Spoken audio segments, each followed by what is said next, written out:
এই সহাবস্থানের ক্ষেত্রে ছাত্র ইউনিয়নের কি আপনারা কি দেখছেন? আসলে কি সহাবস্থান আছে, নাকি এই যে যারা ফ্যাসিস্ট সরকারের যাদের ছাত্র সংগঠন যাদের কথা আমরা বলছি তাদেরকে আশ্রয় প্রশ্রয় দেওয়ার জন্য বা তাদের এখনো জয় বাংলা স্লোগান নানা রকম ব্যাপার স্যাপার হচ্ছে, তো এগুলো কাদের আশ্রয় প্রশ্রয় হচ্ছে?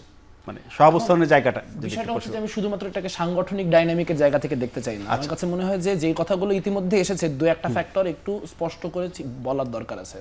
সেটা হচ্ছে আমরা ঢাকা বিশ্ববিদ্যালয়ে ফিলিস্তিন সলিডারিটির নামে নাৎসি পতাকা উঠতে দেখেছি, এবং এটা কোনো সংগঠনের বিষয় না। মানে সংগঠনের বিষয় না কেন বলছি? কারণ বলছি যে আপনি হয়তো একটু পরে এখানে যিনি বাকছাসের সংগঠক আছেন তাকে জিজ্ঞেস করবেন যে ক্যাম্পাসের পরিস্থিতি কিরকম, তিনি বলবেন স্বভাবতই বলবেন ভালো, কারণ আমরা টক শোতে সবাই একটা রোল প্লে করতে আসি। কিন্তু কথা হচ্ছে যে এটা তো সত্য যে ওই দিন যেই মানে যারা হচ্ছে মানে আল কায়দা আইসিসের পতাকা উড়ানো নিয়ে সংকট সৃষ্টি করেছেন, যে তাদেরকে বাধা দেওয়ার চেষ্টা করেছে যে আল কায়দা আইসিসের পতাকা উড়ানো যাবে না, তাদেরকে ইসলাম বিদ্বেষী বলে ইসরায়েলি বলে মারা হয়েছে, সেই লোকগুলো তো বাকছাসের সাথে সম্পৃক্ত, মানে যারা ভিকটিম সেই কেসে।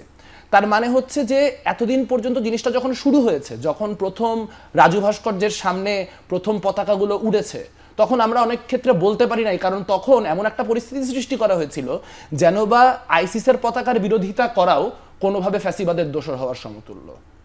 তো সেই পরিস্থিতি হইতে হইতে হইতে হইতে তো আজকে এখানে আসছে যেখানে ঢাকা বিশ্ববিদ্যালয়ে নাৎসি ফ্ল্যাগ উঠতেছে।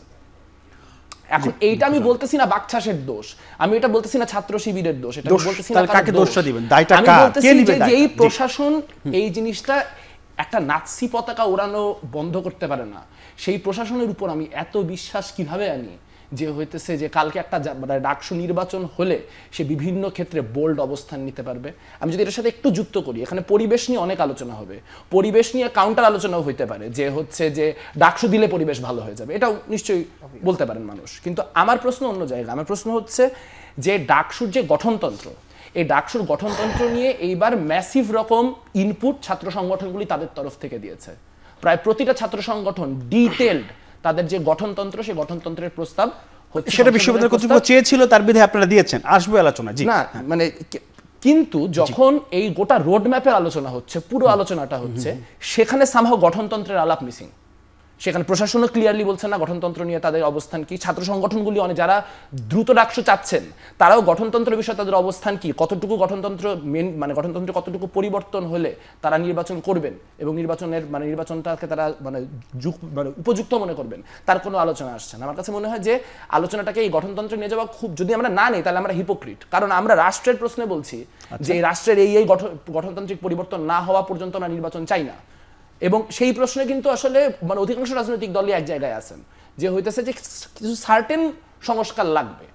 তো তাহলে সেইটা আমরা ডাকসুর কোয়েশ্চেনে যদি এটা একটা কনসেনসাস তৈরি করতে না পারি, সময় লাগবে। আপনি কি সেই সময় দিতে রাজি আছেন? সংস্কার মানেই তো সময় লাগবে। এই আলোচনা তো আমরা করতেছি গত নভেম্বর থেকে, তখন থেকে শুরু করলে ততক্ষণে সংস্কার হয়ে যাওয়ার কথা, কিন্তু সংস্কারটা নিয়ে কেন যেন কেউ হেডেকে নিতে চাইতেছেন, এটা আমার কাছে একটা শুভঙ্করের ফাঁকির মতো লাগে।